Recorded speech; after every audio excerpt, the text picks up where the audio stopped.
Okay, I'm really bored again. So, I have a controversial opinion about David in the Bible.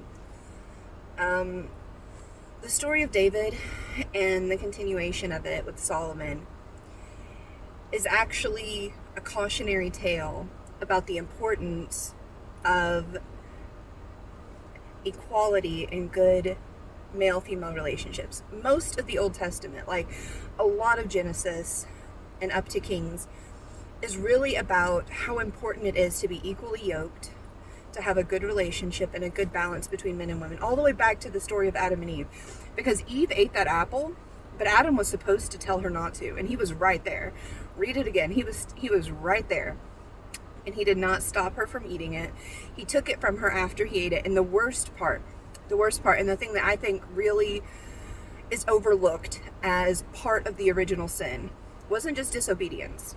It was when he looked at God and said, "The woman that you gave me has done this." He threw Eve under the bus and God at the same time. But that's besides the point. So let's fast forward to David. Where is David's mother? A lot of people theorize that she was an outsider, that she wasn't his father's real wife. Essentially, that he was the child of like a prostitute or just an unwedded union. And he displays a lot of the personality symptoms of men who don't have a good relationship with their mom. What I mean? He seems to hero worship men like Saul and Jonathan. He talks really well about them even after Saul tries to kill him multiple times, right? He's constantly chasing after them. He probably did the same thing with his brothers and his father.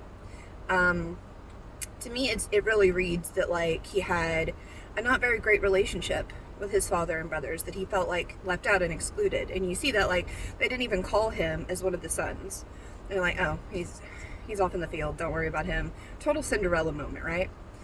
But I've met a lot of guys who didn't have good relationships with their moms, who like chased after the approval of the men in their lives, and he fits this archetype really well. Not to slander his name or anything, but he does.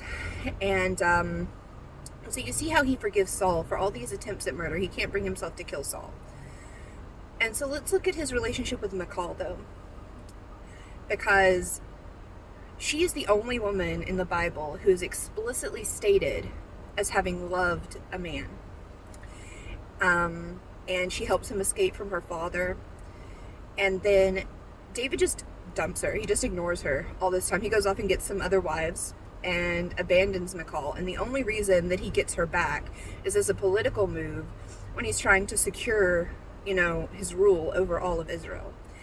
And at that point, he doesn't just get her back. He takes her from a husband who loves her. Her husband follows her train, crying and weeping because his wife has been taken from him. Meanwhile, David has as many wives as he wants.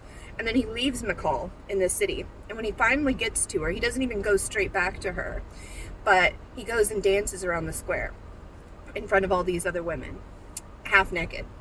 And Michal gets angry. And a lot of people interpret her anger as being anti-Christian or something because he was dancing for God. But she's literally just a woman. She's a person, and she's jealous. She's jealous because she's been slighted by this man who she loves, and he's ignored her, abandoned her, not paid her any attention. Now he gets back into town, and instead of coming to see her like his long lost love, his first wife, instead he's dancing around half naked in town.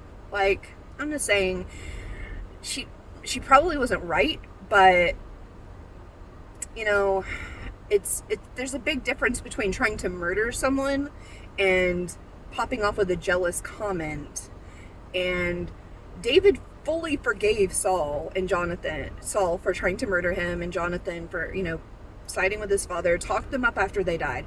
But Michal makes one jealous comment, and David's like, yeah, well, I'm never going to be with you again. No children for you. And that's the end of Michal's story. She just gets shunted to the background. And then what does David do?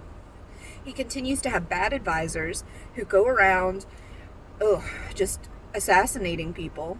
He doesn't go off to war and supervise the way that he should, so he's left at home staring down at Bathsheba, who's taken a bath. He shouldn't even be there. And I just got to say, if he had a wife, if he had an equally yoked wife, would he have even been staring at Bathsheba? I don't know. And then let's just talk about his relationship with Bathsheba, because he takes her from her husband, murders her husband. She's pregnant. She loses the baby. The baby dies. And David mourns. He doesn't really mourn, okay? I said David mourns, but he doesn't really mourn, does he? Like, he fasts and he cries and he prays until the baby's dead. And then he gets up and he's like, well, God isn't going to save the child, so what's the point in me being upset about it? And then he goes and comforts her and gives her another child. Tell me, do you think that she wanted to be comforted that way? Do you think that a woman who has lost her husband, lost her child, wants to be slept with that same day by a king who only cried because he hoped God would save the child, and then when the child's actually dead, he doesn't really care? Do you think that's what she wanted? Or do you think that that's the kind of thing that an egotistical man who doesn't understand women's feelings and refuses to even try would think that she wanted? Because I'm going to err on the side of the latter. And David had a lot of strong, good qualities. But a lot of the figures in the Bible had strong, good qualities, and then they had bad qualities as well. And David is definitely like that. And you see how this whole relationship as well plays into Solomon's reign and the downfall of Israel. Because Solomon had so many wives. And the very first thing he did was build a throne for his mom near his throne so that she could give him advice. And then he went and married all these foreign wives and built shrines for them and all this stuff. Why? Because he also didn't have a firm understanding of how important it is to have a godly marriage. To have a single wife who is your partner, your helpmeet, and your other half. He didn't understand. And so he had a bunch of wives and they led him astray. And that led to the downfall of Israel entirely. And it's very much traced back to David. And that's not the only crime that David did, because I don't even want to get into his son and his daughter and what happened to her, to Tamar. Because he really showed how much he cared about his female children. He mourned his son who was in exile for killing his brother. He mourned him. He wanted to reunite with him, but it never mentions him having any interest in his daughter ever again. So that can tell. It's common. It's common. I've met a lot of guys like this. They just don't know how to relate to women because they didn't grow up with strong female presence in their lives. He grew up with a bunch of brothers and a dad who treated him poorly, and so he seeks male approval throughout his whole life, including taking on bad advisors, because they fulfill a role in his life that he feels like he needs of a man to tell him what to do, rather than a wife to be his partner and his helpmeet under God. Would a wife have let him, if he had actually stayed married to Michal, who was a princess, like the daughter of a king, she knew what she was on about, the whole story would have been a lot different. But that's why it's a cautionary tale. And that's why a lot of the Bible is a cautionary tale, like the multiple wives of Jacob, and everything, because talk about a man who was blessed beyond measure and yet never enjoyed it at all, because his life was torture, back and forth, like, you gotta give me a child. I don't really think that's a good idea, hon. Like, she's your servant. It's just gonna, how this happened with Abraham, right? Like, it's not that many generations removed. It's like, you don't understand. I need a child. I bet, a man with like 4 different wives who can't enjoy a single moment of peace, and his only son, who he actually really wanted, who he loved above all the others, is killed and only returned much later in his life. Yeah, no.